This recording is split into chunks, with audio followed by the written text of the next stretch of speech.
সালাম আলাইকুম। অনেকদিন পর আবার আপনাদের সামনে নতুন একটা নিউজ নিয়ে, আমার কি নিউজের মানুষটা আমার খুব পছন্দের। তো আমার আজকের এই ভিডিওতে যারা যারা ভারতের তামিলনাড়ু সেই আলোচিত রাজনৈতিক ব্যক্তিত্ব বিজয় থালাপতি, সিনেমার হিরো থেকে বাস্তব জীবনের হিরো, এই মুহূর্তে পুরো ভারত কাঁপাচ্ছে যে নায়ক, তার নাম হচ্ছে বিজয় থালাপতি। কারণ তিনি এখন নায়কের তকমা থেকে সিনেমাতে যেমন তিনি সিএম হিসাবে বেশ কয়েকবার কয়েকটা ছবিতে অভিনয় করেছেন, এবার বাস্তব জীবনে সেই মুখ্যমন্ত্রীর পদটাতে তিনি বিজয় অর্জন করেছেন। তবে সমস্যা ছিল আপনার টানা কয়েকদিন একটা অনিশ্চয়তা ছিল জোট ইস্যু নিয়ে। অর্থাৎ তিনি বা তার দল, যে দলটা, সেই দল নাম হচ্ছে তামিলাগা ভ্যাট্রি কাজাগাম, সংক্ষেপে টিভিকে, তারা এই নির্বাচনে 108টা সিট তিনি প্রথমবারের মতন পেয়ে গেছেন। তো সর্বোচ্চ সংখ্যক সিট পেয়েছেন। আমরা সবাই অপেক্ষা করছিলাম কখন তিনি শপথ গ্রহণ করবেন, কিন্তু ফ্যাক্ট হয়ে দাঁড়াইছে সরকার গঠনের জন্য তার যেই সিটটা দরকার সেটা হচ্ছে 115 প্লাস। এখন তার তো আছে 108টা। তাহলে কিভাবে? আলোচনা ছিল যে বিরোধী দল যারা আছে, ছোট ছোট দলগুলা, তারা জোট বাইধা আবার এই বিজয় থালাপতিকে হারানোর জন্য বা সরকার গঠন করতে না দেওয়ার জন্য তারা আবার একটা জোট বাঁধে কিনা। কিন্তু সবাইকে অবাক করে দিয়ে আজকে সুখবর হচ্ছে সবকিছু ঠিকঠাক থাকলে আগামীকালকে হয়তোবা শপথ দিতে পারেন বিজয় থালাপতি। তো কিভাবে 108 থেকে তার বর্তমান সমর্থন বা সিটের সংখ্যা 118 হয়ে গেল, আসুন দেখি। এই মুহূর্তে তার দল টিভিকে দাবি করছে যে তারা 118 জন বিধায়ক অর্থাৎ এমএলএ সমর্থন পেয়েছেন, যা সরকার গঠনের জন্য প্রয়োজনীয়, তো যেটা প্রয়োজন তার চেয়েও কিছুটা বেশি। ভারতীয় গণমাধ্যম এনডিটিভি বলছে যে মানে আজকে অর্থাৎ শুক্রবার 8ই মে সন্ধ্যায় তামিলনাড়ুর গভর্নর আরভি আর্লেকারের সঙ্গে একটা বৈঠক করেছেন তিনি, এবং তিনি সেখানে সরকার গঠনের জন্য দাবি জানিয়েছেন। সবকিছু ঠিকঠাক থাকলে আগামীকাল তার শপথ হতে পারে, যদিও গভর্নর ভবন থেকে এখন আনুষ্ঠানিকভাবে কোনো মন্তব্য করা হয়নি। তো কিভাবে 118টাতে তিনি আপনার মানে শপথ নেওয়ার সুযোগ হয়ে গেল, 108টায় না কেন? টোটাল এই বিধানসভা নির্বাচনে সিট সংখ্যা ছিল 234টা। তাহলে যে সরকার গঠন করতে হবে 234 দুই ভাগ দিলে কত আসে? 117। অর্থাৎ যে 118 পাবে সেই কিন্তু সরকার গঠন করতে পারবে। তো তিনি পাইছিলেন প্রথমে 108টা, এখন 10টা কিভাবে মিলাইলো আসুন দেখি।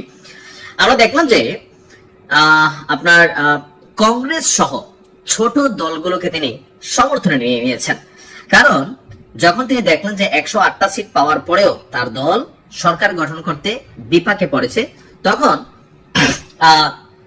মিত্র যারা মানে আগের যে সরকার ছিল ডিএমকে দীর্ঘদিনের মিত্র কংগ্রেস, তারা প্রথমে আপনার সমর্থন দিয়েছিল, তবে শর্ত ছিল টিভিকে যেন বিজেপি বা সাম্প্রদায়িক শক্তির সঙ্গে কোনো জোট না করে। অর্থাৎ এই কংগ্রেসের 5 জন বিধায়ক তারা জোট দিয়ে ফেললেন টিভিকে, সাথে হয়ে গেল কত? 113। তাও তো হচ্ছে না ভাই। এখন করলো কি? এরপর আলোচনা শুরু করেছে তারা ভিসিকে, আরেকটা দল সিপিআই এবং সিপিএম এর সঙ্গে। তো আজকে দুপুরে একাধিক বৈঠকের পর এইসব দল বিজয়কে সমর্থন দিতে আপনার তারা কি বলে যে সম্মত হয়েছে।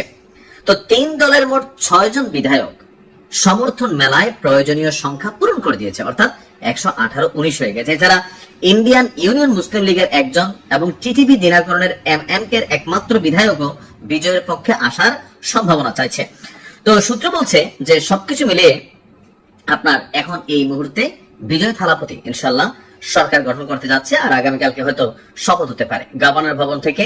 আপনার আমার ধারণা যে এটা কালকেই এটার আনুষ্ঠানিকতা কমপ্লিট হয়ে যাবে।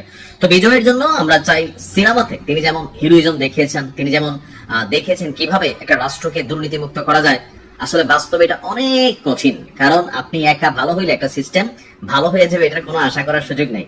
আসলে যে কোনো দেশ আমরা যেমন ভাবি যে একটা সরকার আসলে কেন রাষ্ট্রের পরিবর্তন হচ্ছে না, কেমনে হবে ভাই?